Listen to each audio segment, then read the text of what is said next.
Now that we know how to compute eigenvalues, we need to show how to compute eigenvectors and eigenspaces, because the set of eigenvectors happens to be a subspace of Rn, and for this reason, right?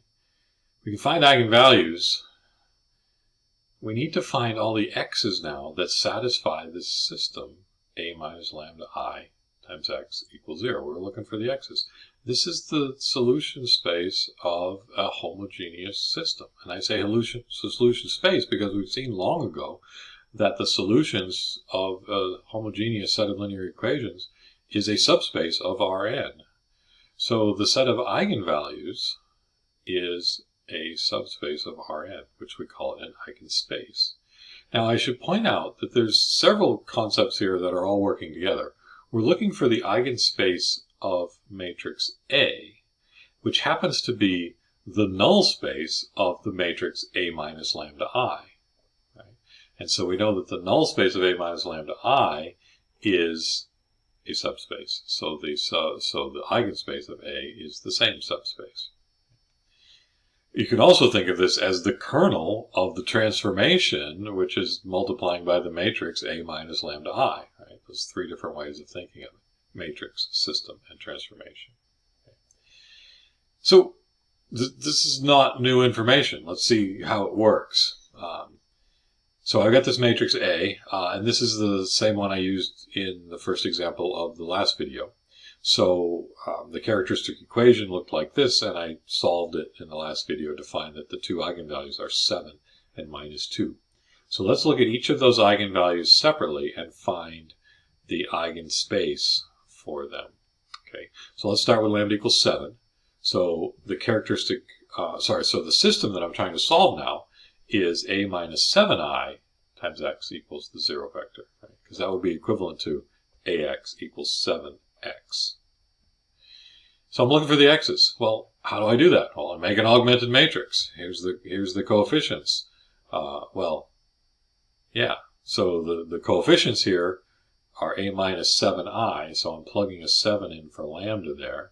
So 1 minus 7, 9, 2, and 4 minus 7. But since it's an augmented matrix for the system, I've got a column of zeros over here on the right. So just doing the subtraction here, the 1 minus 7 is the negative 6, and the 4 minus 7 is the negative 3. And then I'm going to put that into reduced row echelon form. So let's see. The first thing I'm going to do is I'm going to divide the first row by negative 3. So 2 minus 3, 0. And then I notice, oh, that's exactly the same as the bottom row. The first and the second row are the same now. So just subtract the first row from the second row to get all zeros there. And then I can divide that top row by 2 to get it into row echelon form. I should point out that it should not be a surprise to me that I get a row of zeros, because I found the two eigenvalues so that the matrix A minus lambda I is not invertible. Right? So if you do this, you plug the lambda equals 7 in, and if you ended up with not all zeros on that bottom row, then you've done something wrong. Because if it's invertible, then you're going to have a leading one in every row. But we want it to be not invertible. Not invertible. So there should not be a leading one in that bottom row. And so, sure enough, I don't have a leading one in the bottom row, which means I have a free variable, right? And so my solution set looks like xy. I'm letting the y equal t, and then solving for x should equal 3 over 2 times t equals 0. Right? Move that over. So 3 over 2t, and then I can pull the t out, and I have then I have the xy equals t times 3/2, 1. Okay. So the set of all eigenvectors for lambda equals 7 are all the scalar multiples of 3/2, 1. So what I would say is 3/2, 1 is the basis for that eigenspace. Right? Take all linear combinations of this one vector, you're describing all the eigenvectors corresponding to lambda equals 7. So the eigenspace for lambda equals 7 for matrix A is all linear combinations, or all scalar multiples of 3/2, 1. Now, we've got to look at the other eigenvalue, right? The other eigenvalue is negative 2. So we do the same thing. I'm looking at a minus negative 2i times x equals 0. So plugging in the a minus -2, so that's a plus 2 and a plus 2. Again, because I do it this way, I only have to worry about the diagonals. I don't have to have the minus signs over here where the book would have everything turned around. Right? So plugging that in, this looks like 390 on the first row and 260 on the second row. Dividing that top row by 3 and dividing the second row by 2, I get 130, 130. Again, I get the same rows, top and bottom, and I get a row of zeros when I do that next row operation. So again, I got a free variable here, and so y equals t, and then solving x has to be -3t, and I get that xy equals t times -3, 1, and so the set of eigenvectors for lambda equals -2 are all the scalar multiples of -3, 1. And so -3, 1 is the basis for that eigenspace. When you're doing your homework, they're going to ask you to find, sometimes they'll say find all the eigenvectors for a particular eigenvalue. Sometimes they'll say find the basis for the eigenspace for that particular eigenvalue. Right? So you solve it just like you were solving systems before and write the solutions as a linear combination of particular vectors here. Now let's do a little bit bigger example. How about a 3 by 3? So I'm going to start with 1, 2, 4, 0, 4, 0, and 0, 0, 4. Those are my 3 rows. Because this is an upper triangular matrix, I can clearly see the eigenvalues. The eigenvalues are the entries on the diagonal, so 1, 4, and 4.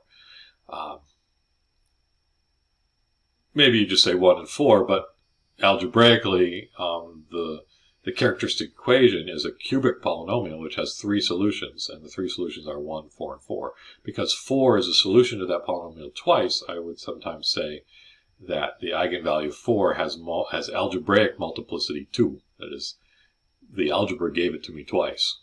Okay.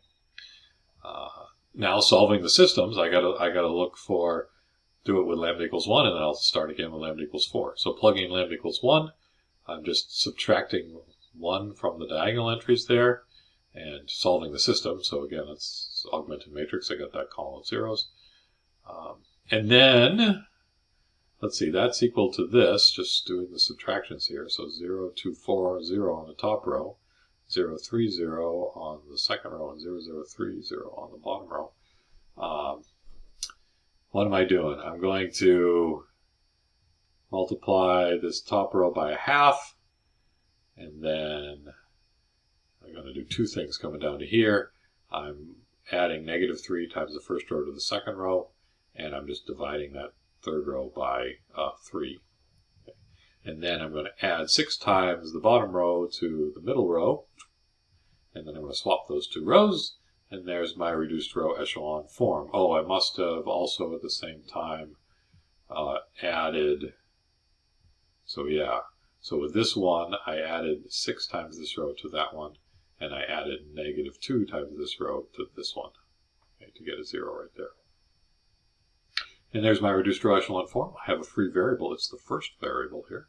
So x is equal to t, and y is equal to 0, and z is equal to 0. So my solutions look like t, 0, 0, which I could write as t times 1, 0, 0. So the solution space, or the eigenspace, for lambda equals 1 are all the linear combinations, or all the scalar multiples of 1, 0, 0. Actually, it makes some sense when you look at multiplying. You know, if I multiply by 3, 0, 0, then this is going to be 3 plus 0 plus 0, so that's a 3. This is going to be 0 plus 0 plus 0, because you're 3 times that, 0 times that, 0 times that, likewise 3 times that, 0 times that. So you're going to get 3, 0, 0. So yeah, 3, 0, 0 got set to 1 times 3, 0, 0. So sure enough, that's an eigenvector. Any scalar multiple of that is an eigenvector. So the basis for the eigenspace is 1, 0, 0. Now let's look at the other one, lambda equals 4. So with lambda equals 4, I'm just subtracting the 4 from the diagonal there. And then doing those subtractions, I get -3, 2, 4, 0, and then this is 0, 0, 0, 0, 0, 0. Right. Those just turn into zeros. It doesn't usually happen quite that fast, but in this case it did. I got 2 rows of zeros, which I was expecting at least 1 because I didn't want this thing to be invertible. And so I have here two free variables. So I'm letting y be s and z be t. And then solving for x. X is going to be 2/3 s plus 4/3 t right there, which I can then separate into the stuff with s's and the stuff with t's. So with s's, I see a 2/3 here, a 1 right there, and a 0 right there. For t's, I see 4/3, 0, and 1. And so I can rewrite this solution in this way. And what I see is that all of the eigenvectors for lambda equals 4 are a linear combination of these two vectors, 2/3, 1, 0, and 4/3, 0, 1. So the basis for the eigenspace are these two vectors. The whole eigenspace is all the linear combinations of those two vectors. Right? I mentioned 4 having algebraic multiplicity of 2. I would also say it has geometric multiplicity of 2 because the eigenspace has dimension 2. There's 2 elements in its basis. Okay. So there's how we find eigenvectors. You take your eigenvalue, you plug it into the a minus lambda I x equals 0, right? Plug it in here for lambda, and solve that system, just as we've done solving systems of homogeneous equations all quarter long.